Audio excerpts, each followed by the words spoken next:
Irmãos, quero convidar vocês a abrirem a Bíblia em Oséias capítulo 5, versículo 15, último versículo do capítulo.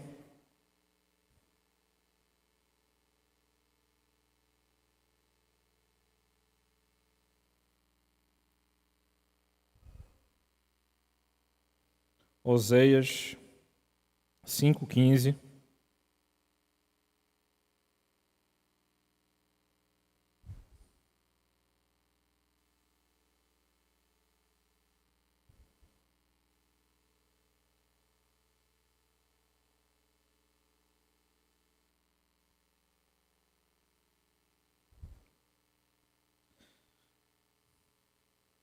O texto diz o seguinte: Irei e voltarei para o meu lugar, até que se reconheçam culpados e busquem a minha face, estando angustiados.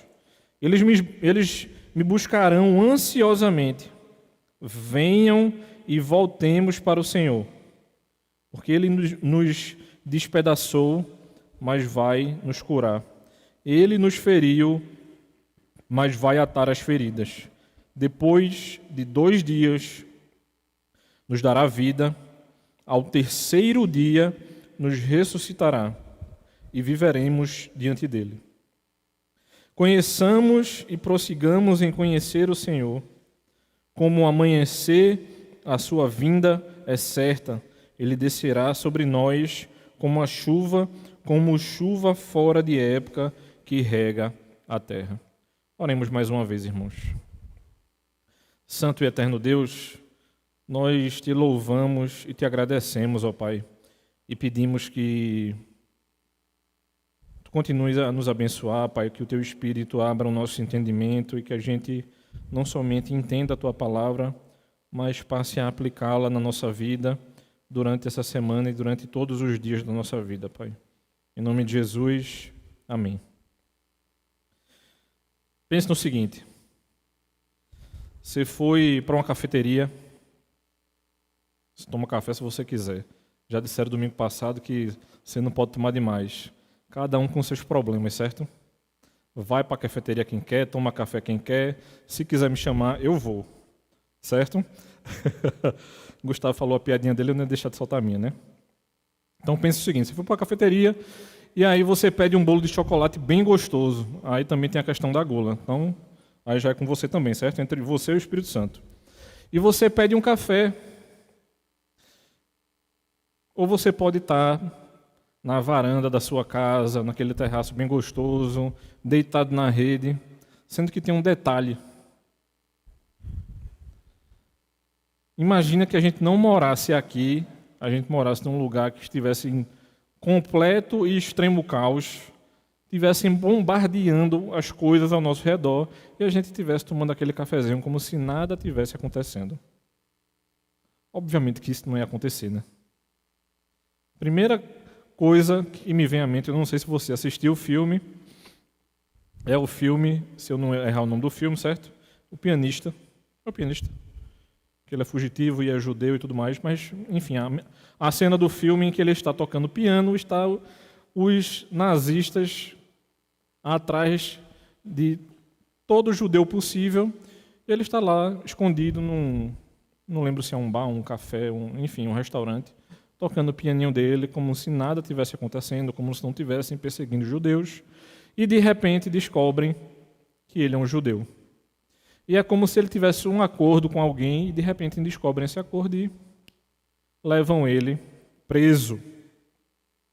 Então, assim, no caso do judeu, estavam atrás dele.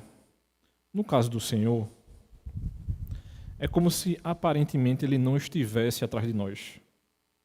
Porque normalmente a gente age, e eu trouxe essa imagem de propósito às crianças aqui, a gente age normalmente como um filho desobediente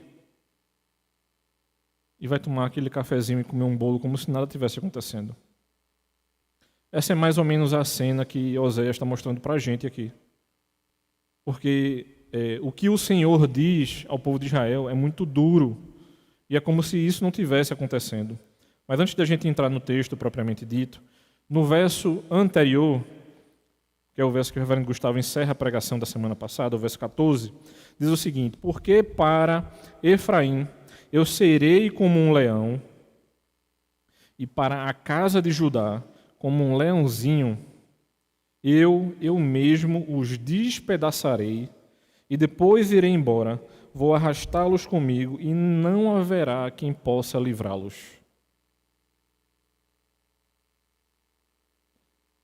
É difícil muitas vezes para a gente conceber essa cena, porque na normalidade ninguém foi arrastado por nada, pela graça de Deus. A gente não sofreu nenhum tipo de perseguição, a gente não precisou sair fugindo de algo ou alguma coisa. E o mais sério, né? Não é um país, um grupo, não é assaltante, né? Como não é normal a gente ver. Eu passei, eu acho que uns 10 minutos flutuando ontem, né? Eu estava parado num semáforo aqui em Bairro Novo. Do outro lado da avenida, 2 caras abordam um carro. Normalmente a gente não vê esse tipo de coisa, né? Eles não pediram para as senhoras saírem do carro, não. Vocês já sabem o que aconteceu. Eles puxaram as 2 mulheres dentro do carro e partiram. Normalmente essa não é uma cena nem que a gente gosta de ver e muito menos de participar. Mas pare e pense o seguinte: se a gente tentasse construir uma cena catastrófica, ainda assim não seria tão perigosa, porque não é uma pessoa, um grupo de pessoas tentando fazer alguma coisa, é o próprio Deus. Então, é montado um cenário de tristeza muito grande aqui em Oséias. E aí, quando chega aqui no verso 15, o Senhor diz o seguinte: irei e voltarei para o meu lugar. Um dos comentaristas do texto é como se ele dissesse o seguinte: o leão não saiu do esconderijo dele. O leão está dizendo que vai tirar vocês do conforto e vai voltar para o esconderijo dele. Então ele diz o seguinte: irei e voltarei para o meu lugar, até que se reconheçam culpados e busquem a minha face. Então, esse período do tempo da visão de Oséias, nessa sessão, ele deve ser entendido depois da queda de Samaria, ou seja, houve realmente um exílio aqui, e quando a nação como um todo estava fora do país. Então, o cenário é mais desolador do que a gente imagina. Porque não é somente Deus mexendo com o povo. Deus tirou toda a nação de Israel e disse o seguinte: vocês acham que estão me obedecendo, mas vocês não estão. Então eu vou me retirar. Sabe quando você acha que não está sentindo a presença de Deus? Eu diria que isso é meio esquizofrênico, certo? Mas depois a gente conversa sobre isso. Muito mais duro do que você sentir ou deixar de sentir é o Senhor, em decisão consciente, se afastar do seu povo. E a cena é essa aqui. Então, essa temática de arrependimento que é trazida aqui no texto para a gente, que deveria acontecer quando o impacto dessa disciplina se tornasse efetiva para o povo. Então, esses versículos que a gente acabou de ler aqui, na verdade, eles têm um tom mais otimista do que a gente imagina, porque todo o cenário de desolação aconteceu no capítulo 5. E o Senhor diz: agora eu vou me afastar e vou esperar vocês se arrependerem como devem se arrepender. E aí, o que é que acontece aqui? É como se Oséias estivesse trazendo uma oração de arrependimento, apresentando uma oração de arrependimento ao povo, e o povo não aceitasse. Então quer dizer que você está dizendo que a gente não é tão bom assim como a gente imagina. E é como se Oséias estivesse dizendo: sim, eu estou dizendo que vocês precisam se arrepender. Essa vidinha confortável que vocês levam e que vocês acham que está tudo bem, como dizem hoje em dia, né? Está tudo bem e vai ser desse jeito. Como se aquilo que eu construísse na minha mente fosse o melhor caminho possível para a gente. Como se o Senhor não tivesse o melhor para nós. Então, essa tentativa inconsequente do povo de resolver o problema buscando a renovação do seu relacionamento com Deus, não deu certo. É a mesma história quando os filhos de Arão entram no Santo dos Santos e acham que pode fazer as coisas do jeito deles. O Senhor está chegando para o povo de Israel, a partir de Oséias, chegando para a gente também na noite de hoje, dizendo o seguinte: não faça as coisas do seu jeito. É como você estivesse chegando para o seu filho dizendo o seguinte: vamos à igreja. Ele fica lá sentado brincando. Se você chamar de novo, ele vai continuar brincando. Até que você pegue na mão dele e traga. Então, muitas vezes, a gente quer dizer para Deus como funciona a nossa fé. Porque é confortável quando a gente cria os nossos próprios ídolos, irmãos. Moisés fez isso. Ou, melhor falando, viu isso. Quantos dias ele ficou lá em cima no monte? E o povo disse: já que ele não vai descer, bora construir alguma coisa aqui, porque talvez isso resolva. E essa cena do Senhor se retirar, como uma primeira imagem do texto, é como se fosse um preâmbulo, né? Um início de um diálogo aqui. Esse versículo de transição ele vai ocorrer novamente, sabe onde? Ele já ocorreu no capítulo 2, no versículo 9, onde o Senhor diz que se retiraria. No capítulo 3, versículos 3 e 4. E no início aqui do capítulo 5. Recorrentes problemas e pecados do povo sem arrependimento. Então agora se torna ainda mais devastador, porque o povo não estava mais na terra de Israel. Eles estavam cativos numa terra estranha, privados das bênçãos da identidade nacional e sendo explorados. Ou seja, você não está mais na sua casa. Tomaram a sua casa, você não pode mais sentar na sua mesa e tomar aquele café da manhã tranquilamente. Sabe quando você gosta de sentar e comer aquele cuscuzinho bem tranquilo, sabe? Tem gente que já está atrasado e faz isso da mesma maneira, né? Tipo, ele pega 8 horas da manhã, 8 horas da manhã ele ainda está em casa, ele come aquele cuscuz como se nada tivesse acontecendo. Como o povo gosta de dizer, né? O circo está pegando fogo ao redor, o caos instalado e você tomando seu café. Então, essa retirada divina, obviamente, ela não era absoluta. Deus não estava dizendo assim: eu nunca mais ouvirei vocês. Ele estava aguardando que algo acontecesse, certo? Então, Deus não havia desistido de governar o seu povo. E esse é um modo de falar para indicar que ele iria punitivamente, ele iria tirar o seu favor em relação ao povo. Sabe quando você para e pensa assim: Senhor, está difícil. Eu não aguento mais. Agora veja só, normalmente isso acontece com uma pessoa ou outra, certo? É o que a gente costuma falar na teologia, de que são casos extraordinários. Normalmente a gente vê casos similares ao de Jó acontecendo um aqui e outro ali. Agora a gente acabou de ler na nossa leitura continuada da história de José, e José diz o seguinte: vai ter 7 anos de bonança e 7 anos de caos instaurado. Vai ser completa loucura, desespero e confusão. E o Senhor chega para nós e diz o seguinte: até que vocês se arrependam realmente, eu vou permitir que se instale uma determinada situação que vai ser difícil. Vocês já estão fora do lar de vocês. Sabe o que é interessante? Normalmente a gente esquece e acha que aqui é o lar da gente, né? Veja como é interessante. O povo, quando está cativo no Egito, Moisés vai lá, tira o povo do Egito, né? Por conta da pecaminosidade do próprio povo, 40 anos no deserto. Tempo no deserto vai passando. Aí o povo diz assim: não era melhor quando a gente estava cativo lá no Egito? E muitas vezes a gente pensa a mesma coisa daqui. Senhor, o céu está demorando demais, deixa a gente aqui. E parece que a gente não faz ideia do que a gente está pedindo ao Senhor. Ou quando um irmão nosso, um ente querido nosso falece, Eu lembro, meu pai recém-falecido, as pessoas assim, realmente, é uma pena, teu pai faleceu. Eu disse, não, eu estou com saudade dele, mas ele está melhor do que a gente. Aí o pessoal abre um olho muito grande assim para a gente e diz assim, eu estou falando alguma mentira, meu pai está melhor do que todos nós aqui. Ele está com o Senhor, irmãos. Não há mais choro, não há mais tristeza, não há mais nenhum pecado. Todas as pessoas que nós amamos, que não se encontram mais aqui, eles estão melhores do que nós. Eles estão com o Senhor, não existe mais essa separação.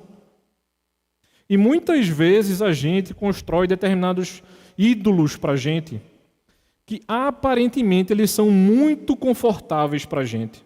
Então o povo de Israel, mesmo cativo, aos olhos do Senhor, estava numa situação muito confortável. E o Senhor chega e diz assim, eu vou me retirar da presença de vocês, vou me recolher. Quando eu perceber que vocês estão entendendo o que está acontecendo, aí a gente volta a conversar. Então esse controle que Deus propõe molda os acontecimentos para induzi-los a uma maior consciência espiritual. Então, muitas vezes, a gente perde de perspectiva que determinadas coisas que acontecem, seja na nossa vida, ou seja na vida de qualquer outra pessoa, seja até mesmo uma doença, é para que a gente se coloque perante o Senhor para pensar a respeito da vida. Eu lembro como se fosse agora, nesse momento. Bento detectado com a doença, recém-nascido, a gente leva ele para casa, então passa o primeiro mês, o segundo, o terceiro, 3 meses e meio, aparece o caso clínico da doença que tinham detectado lá no nascimento dele. E aí os médicos dizem, a gente vai precisar fazer a cirurgia e tudo mais. E aí Viviane olhou para mim e disse assim, e aí, o que é que vai acontecer? Eu disse, não sei. O Senhor está mandando entregar. Assim como o patriarca fez. Deus não mandou subir com o filho para o monte. O sentimento era o mesmo. Deus está mandando entregar. Ele me deu, se ele quiser levar agora. Parece que eu estou falando tão racional, né? Mas se a gente não construir de maneira correta as coisas que acontecem na nossa vida, irmãos, a gente vai sucumbir junto com as coisas que acontecem nela. E essas coisas que acontecem na nossa vida é justamente para que a gente pare e pense, será que haverá um período de tempo em que o Senhor os abandonará para que eles caiam em si a respeito da situação em que eles se encontram? Será que isso vai precisar acontecer? Porque a partir do momento que Deus decide retornar ao seu trono celeste, do qual o templo era apenas uma extensão terrena, era uma imagem daquilo que Deus queria mostrar ao povo. Quando Deus se distancia, Deus observava o povo, e não somente isso, sem intervir nem para o bem e nem para o mal, enquanto ele aguardava o resultado esperado, até que eles reconhecessem a culpa. Que é o mais difícil. Era uma culpa coletiva. Não era uma pessoa. Feito, a gente já viu essa imagem. Quando o povo ia para derrotar uma outra nação, e Deus chegava para eles e dizia assim, não tragam nada, nenhum despojo. E Deus diz assim, o povo está assim porque alguém trouxe. Vá na casa de fulano de tal, mate ele e a família, porque ele disse o que não era, na verdade ele fez o que não era para ter feito. Mas nesse caso aqui, era que todos se arrependessem. Então, esse termo que é usado aqui, para que eles reconheçam a sua culpa, é como se fosse a ideia de oferta pela culpa de uma pessoa que pecou e tem a consciência da sua culpa. Levítico capítulo 6, versículo 4, ele traz essa mesma ideia, consciência da culpa. Peca e sabe que pecou. Isso vai ser orientado também pelo perdão que eles receberão. Então Deus não está com as portas completamente fechadas para eles, não. O que Deus está esperando é o seguinte, eu vou perdoar vocês, mas vocês precisam reconhecer o erro e o pecado de vocês. O texto vai dizer aqui o seguinte: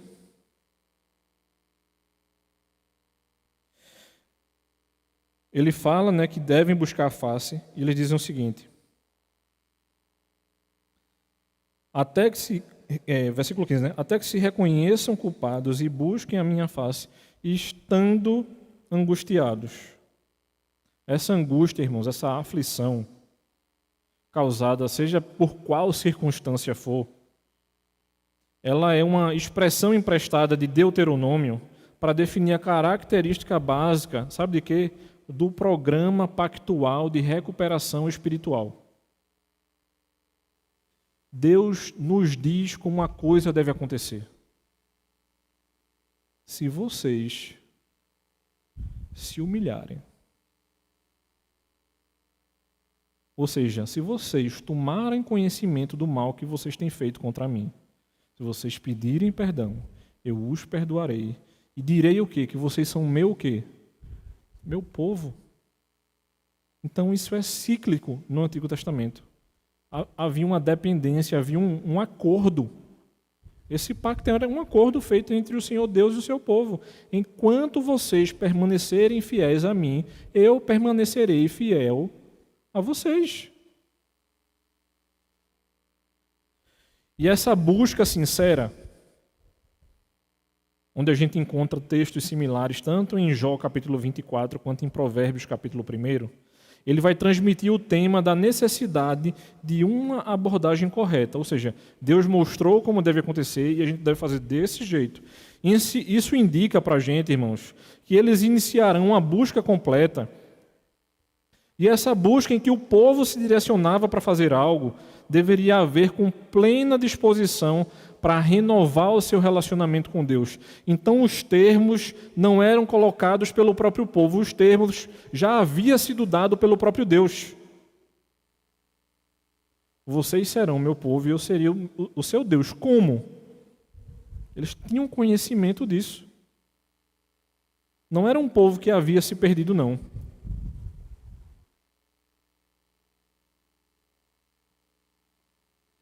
Se perdido no tempo, como se não conhecesse a lei. Então, se o Senhor havia inicialmente se retirado da presença deles, o Senhor, na segunda cena do texto, ele vai exigir o retorno. E aí, quando a gente olha para os versículos 1, 2 e 3. Esse é um dos textos mais belos de Oséias, porque ele tem um apontamento aqui, um direcionamento, que vocês vão perceber logo mais à frente. Mas vamos logo para o versículo 1, depois a gente conversa sobre o 2 e o 3. E ele diz o seguinte: venham e voltemos para o Senhor. Então Oséias está chamando o povo. Vocês já sabem que o Senhor está distante. Vocês já sabem que Ele não vai nos ouvir até que a gente se arrependa verdadeiramente. Então venham. Vocês sabem que vocês foram despedaçados por Ele, mas vocês sabem que Ele pode nos curar. Vocês sabem que Ele nos feriu, mas Ele pode atar as nossas feridas. Então, o povo estava sofrendo. O povo deveria buscar a Deus. E Oséias argumentavam com eles que eles não haviam compreendido a grave ofensa que eles tinham feito contra o próprio Deus. E é como se Oséias percebesse esse espírito de irreverência e superficialidade. É como se dissesse assim: Senhor, tu sabe que a gente não fez nada, então a gente está esperando aqui. Só me faz lembrar daquela expressão, né? A gente vai esperar sentado. Porque enquanto não houver arrependimento, irmãos, não vai haver esse movimento do Senhor para conosco. Então, quando a gente considera essas coisas que têm sido nos apresentadas aqui no texto, quando a gente se apropria e assume esses versículos como um texto, como um exemplo proposto pelo próprio Oséias, mas que não foi imediatamente adotado por eles. Então, o que o texto mostra a gente é o seguinte: Oséias falou, houve um tempo, e o povo não se movimentou para reagir a essa confrontação. Então, a única solução para eles, na verdade, está nas mãos daquele que impôs os termos.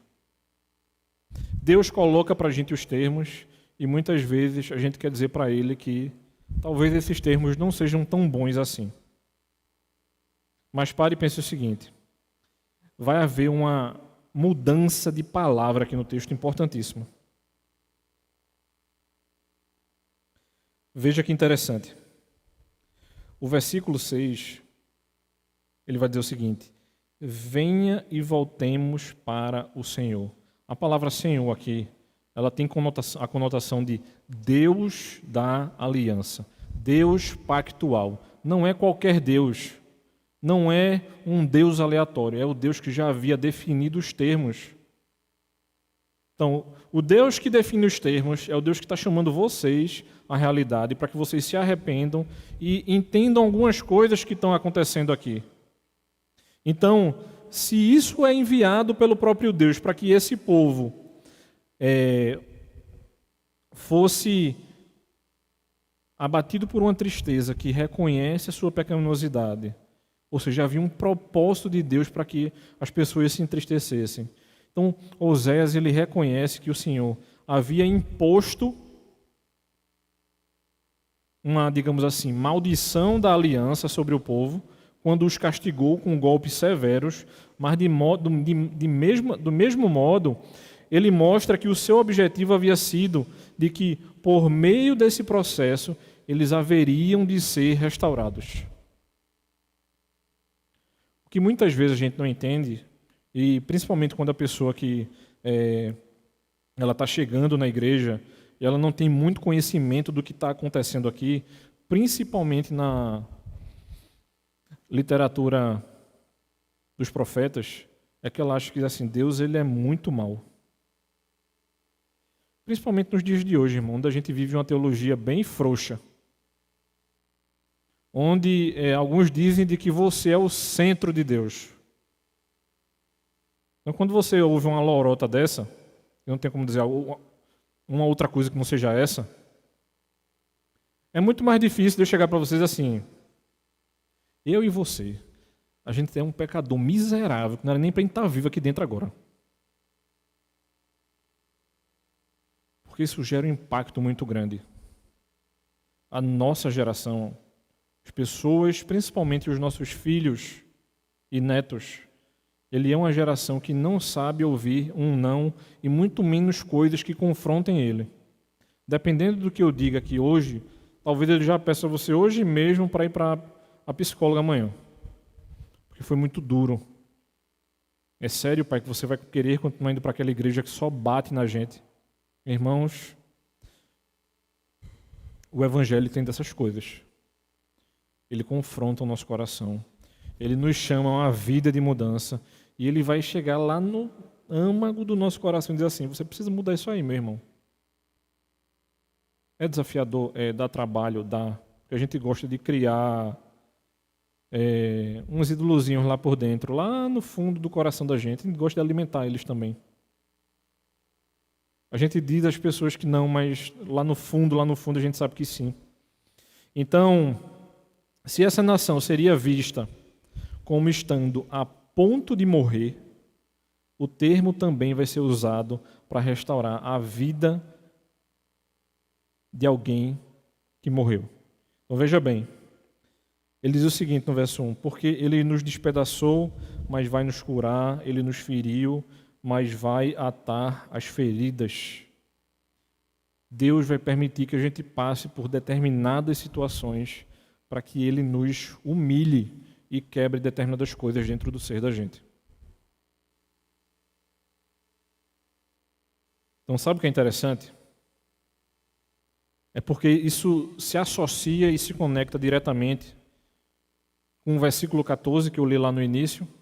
Sabe por quê? Porque o leão que ataca a sua presa, ele vai carregar essa presa para a caverna e não há quem possa resgatá-la. Não há armadilha pior do que a armadilha do Senhor, irmãos.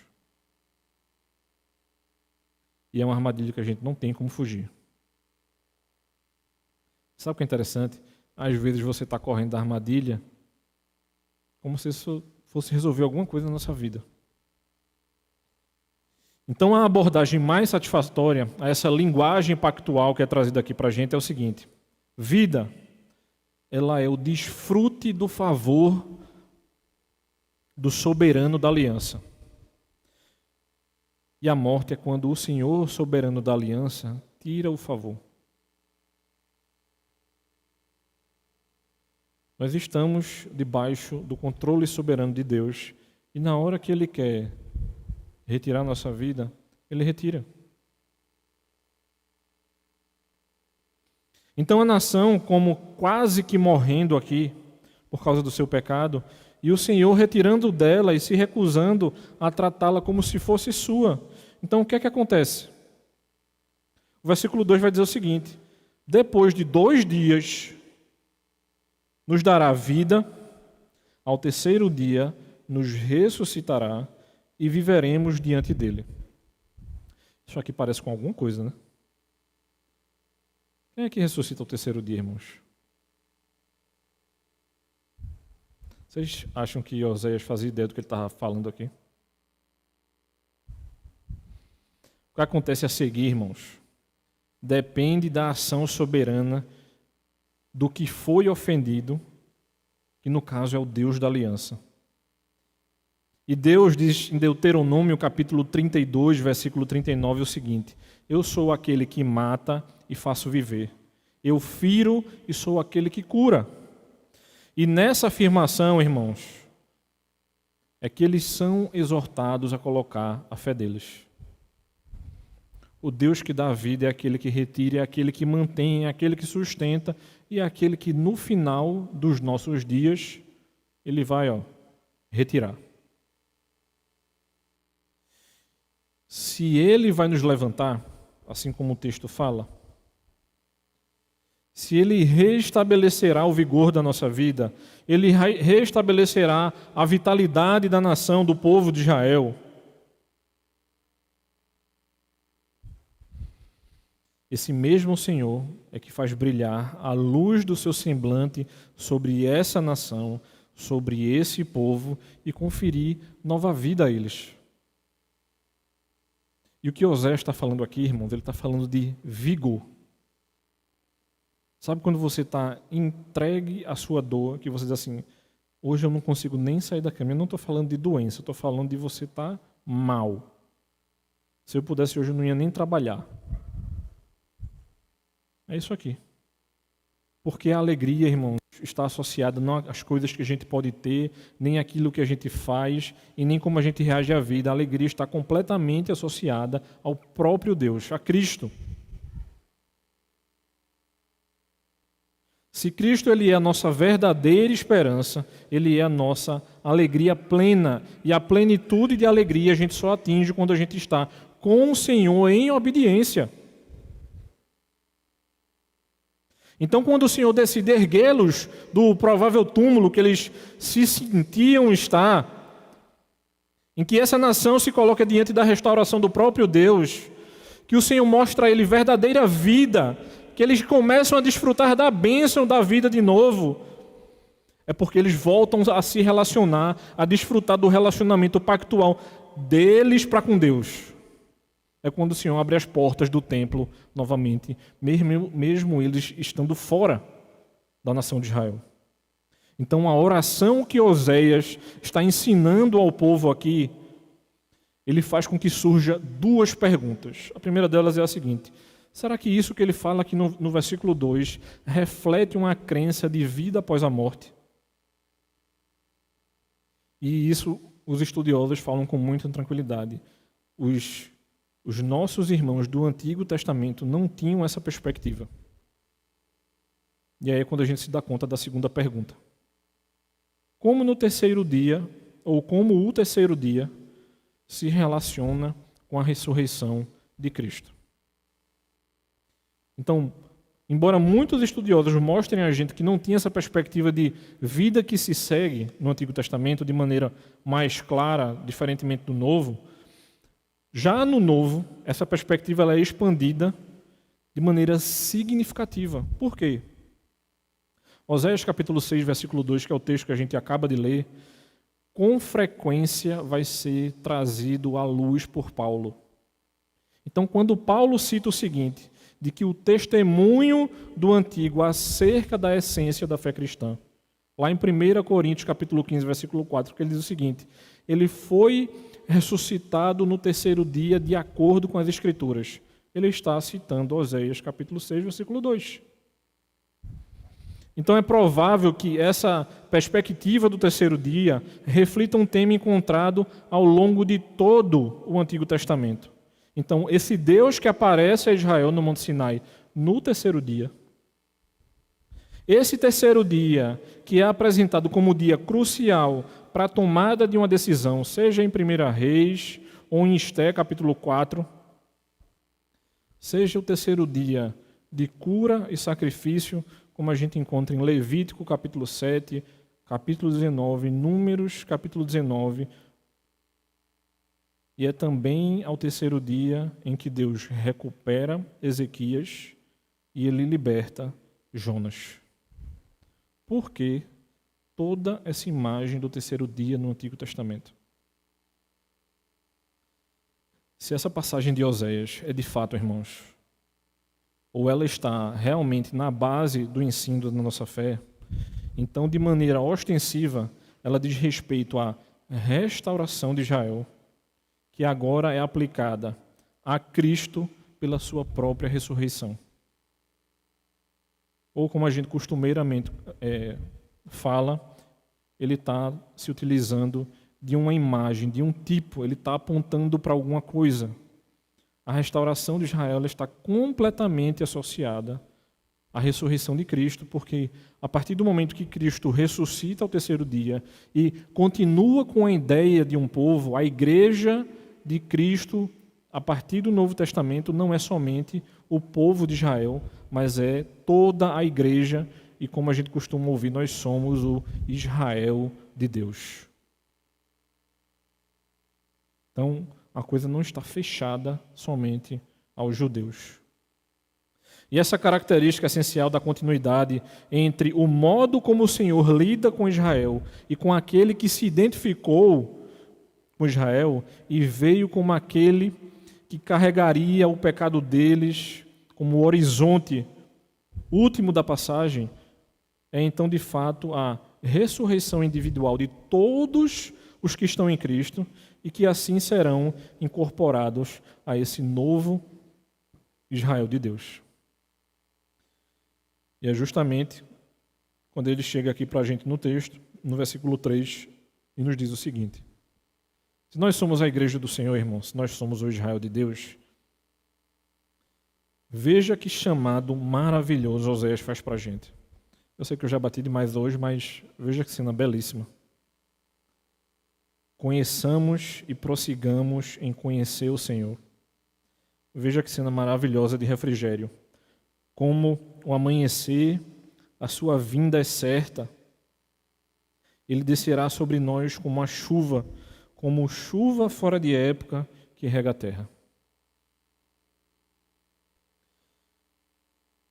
Esse verbo conhecer aqui, ele é usado no mesmo sentido comum de Oséias, de reconhecer de maneira fiel o rei da aliança. Então, a partir do momento que ele nos chama a nos esforçarmos, ou seja, conheça e prossiga, isso está indicando para a gente, irmãos, de maneira entusiasmada e incessante, de que esse Senhor, a partir do momento que ele reconhece que o seu povo está arrependido perante ele, que a gente entendeu aquilo que ele queria que a gente fizesse, que a gente constata que nós não estamos mais procurando outros deuses e outros senhores, como a gente viu lá no capítulo 2, isso não é a questão mais de sobrevivência, mas da nossa agora harmonia e comunhão espiritual, em que a gente pode alcançar de maneira coletiva com base em duas coisas: arrependimento e restauração pessoal. Isso ninguém pode fazer por mim e por você, meu irmão. Absolutamente ninguém. Porque Deus costumeiramente nos chama ao arrependimento diariamente. O problema é que muitas vezes a gente não se arrepende. E a gente fica brincando com o próprio Deus, assim como o povo de Israel brincou aqui. Esse desejo de chuva aqui, ele reflete aquela terra que estava seca. E esse fenômeno natural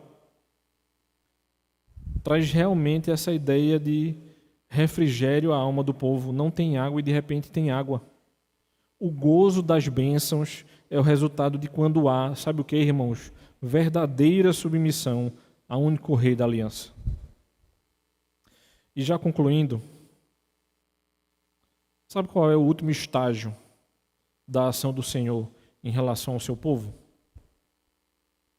Ele ocorre quando ele nos abandona, assim como ele mostra a gente no versículo 15, para que a gente viva debaixo das nossas próprias escolhas, para que a gente viva debaixo das nossas próprias consequências, da nossa própria rebeldia e desejo desvairado e obstinado.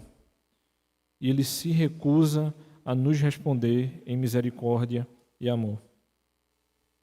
Mas como a gente é lembrado pelo texto, o Salmo 81, ele vai nos lembrar do seguinte: mas o meu povo não escutou a minha voz. Israel não se submeteria a mim. Por isso eu os entreguei ao seu coração teimoso para seguirem os seus próprios planos. É interessante porque essa estrutura disciplinar que é apresentada aqui no Salmo 81 vai ser copiada por Paulo quando ele entrega Himeneu e Alexandre para Satanás, para que eles aprendam a não blasfemar contra o próprio Deus, como a gente acabou de ver em 1 Timóteo capítulo 1, versículo 20. Então, a partir do momento que o Senhor se propõe a lidar com o povo, o Senhor ele também estabelece um limite do derramamento da sua ira. Porque se a gente parar para pensar direitinho, a gente não aguentaria essa ira do próprio Deus. Então, a sua disciplina ela vai atingir o seu propósito quando o pecador retorna para Deus arrependido por causa da severidade em que o próprio Deus nos impõe determinadas circunstâncias. É como se a gente falasse, igual Isaías falou no capítulo 26. Ó Senhor, na aflição eles te buscaram. Eles derramaram uma oração sussurrada quando o teu castigo estava sobre eles.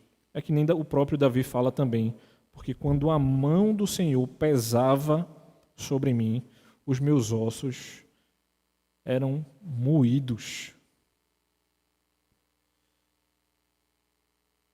E um exemplo notável também aqui no Antigo Testamento, lá em 2 Crônicas, alguém que é levado pela aflição a se humilhar diante de Deus é o próprio Manassés. Então, um dos motivos, irmãos, porque o povo do norte desconsiderou a mensagem de Oséias e não fez uso imediato desse modelo de oração que ele apresenta, é que a confiança deles os levaram à miséria. Outro aspecto da recusa foi que eles não consideraram o chamado a retornar, que é apresentado no versículo 1. Eles não entenderam que aquilo se aplicava a eles, pois eles não reconheciam que haviam deixado verdadeiramente o Senhor, como costumeiramente fazemos. Eles haviam esquecido de que envolvia um relacionamento reto com Deus, e na cegueira espiritual deles, eles se tornaram insensíveis ao fato de que haviam se afastado tanto do próprio Deus que não conseguiam ver a necessidade de se arrepender e retornar. É apenas, irmãos, por meio da verdadeira sabedoria concedida pelo próprio Deus que a vara do seu castigo, que aponta, são verdadeiramente percebidas. Então, essa consciência da separação de Deus deve nos levar a um verdadeiro arrependimento. E quando isso acontece, quando o povo se torna consciente da sua necessidade, quando eles percebem que o seu desejo de um verdadeiro relacionamento com Deus é impresso em termos de conhecê-lo, como a gente acabou de ver aqui no versículo 3, a gente começa a perceber que isso vai muito além, por exemplo, de um mero conhecimento do seu caráter e dos seus propósitos revelados na Escritura. Somente conhecer, irmãos, não vai mudar a nossa vida. Deus nos chama a um zelo piedoso. Eles decidem não desistir do propósito que estabeleceram para si mesmos. Eles queriam permanecer nesse relacionamento pactual. Deus nos pergunta constantemente: vocês desejam permanecer como meu povo? E essa intimidade, irmãos, ela não é possível se a gente não se relacionar verdadeiramente com o próprio Cristo. Nós não precisamos mais recorrer a sacerdotes. Nós não precisamos mais matar animais para que a gente tenha os nossos pecados perdoados. Nós temos verdadeiro sumo sacerdote que intercede por nós. Esta, irmãos, é a vida eterna, que eles te conheçam, o único verdadeiro Deus e Jesus Cristo que tu enviaste. João, em seu Evangelho, no capítulo 17, versículo 3, nos diz isso. Essa afirmação, irmãos, ela vai incorporar uma importante ligação entre as plenas implicações que a gente acabou de ver aqui no texto, de conhecer e do gozo na nova criação. Só haverá novo céu e nova terra se houver Cristo na sua vida. Não havendo Cristo, não há novos céus e nova terra. O que a gente deseja não está aqui. E esse tempo, ele só nos mostrará que esse conhecimento ele é parcial. Nós teremos plenitude de conhecimento no céu quando estivermos com nosso Senhor. Quando tudo o que foi conquistado por meio da ressurreição de Cristo for completa e permanentemente realizado, a gente terá pleno conhecimento. Para quê? Para vivermos diante da glória de Deus, louvando e regozijando o nome dele. Vamos orar? Santo e eterno Deus, nós, de coração humilde, Senhor, perante a Ti, diante da Tua presença, Pai, nós te pedimos que Tu nos ajude, ó Senhor. Tira de nós, ó Pai, toda e qualquer pensamento, ideia e desejo de soberba, Pai. Não nos deixa que a gente se entregue aos nossos pensamentos, como o texto fala, Senhor. Que a gente sofra muito mais do que a gente tem sofrido por conta dos nossos pecados. Que a gente reconheça que o nosso maior e verdadeiro inimigo, Pai, somos nós mesmos, Senhor. Aqueles em que causamos mais problemas contra nós.